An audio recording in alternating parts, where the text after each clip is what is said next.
Dégenrons le monde agricole et rural. Ça vous dérange ? Aujourd'hui, je suis dans un fournil partagé pour la production du pain. On est 3 paysans boulangers, dont un qui avait 12 ans d'expérience au moment de mon installation.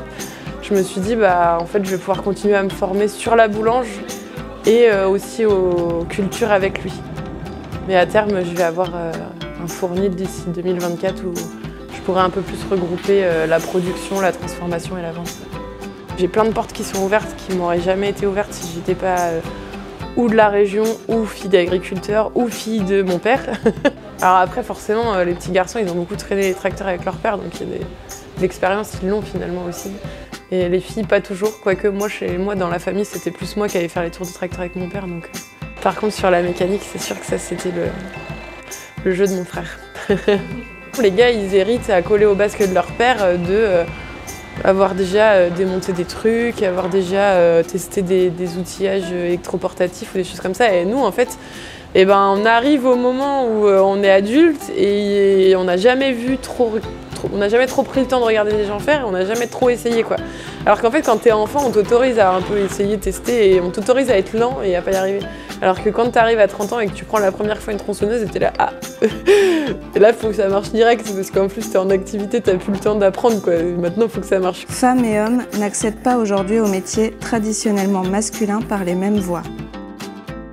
Il est plus difficile pour les femmes d'approcher et d'utiliser les machines agricoles. Souvent sur les fermes, on va plus facilement donner le tracteur aux garçons. Quand ils arrivent dans leur formation agricole, ils ont déjà ces compétences-là acquises que les filles n'ont pas. Dans ces formations-là, il n'y a pas de cursus conduite de tracteur. Donc les filles, elles sortent de ces formations agricoles sans réellement avoir de la pratique. À formation égale, à diplôme égal, entre les hommes et les femmes, il n'y a pas les mêmes compétences. Du coup, ça m'a manqué, le fait de ne pas avoir ces techniques-là. L'atelier, il est bien équipé maintenant. Du coup, ça n'était pas le cas au début.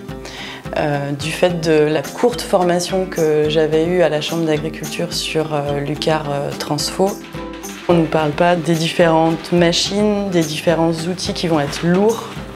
On ne nous parle pas des livraisons qu'on va recevoir avec des sacs de sucre qui font 25 kg, ni des différents équipements qui pourraient être utiles pour ne pas se faire mal. Tous les équipements sont pensés par et pour des hommes. Avec les CIVAM et avec le groupe femmes, on a fait des formations en non-mixité choisie. Avec la formation soudure où on a créé un chariot de cueillette pour Anne-Lise qui était en maraîchage. Du coup, on essaie de se réapproprier un petit peu tout ça pour nous aider au quotidien, quoi.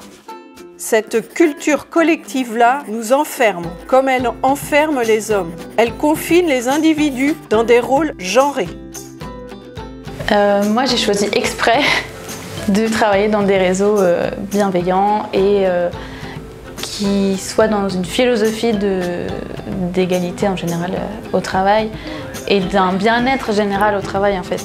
Avec mon activité de traiteur, je travaille quasiment exclusivement par le bouche à oreille et avec des personnes qui sont en cohérence avec les valeurs que je transmets dans ma cuisine.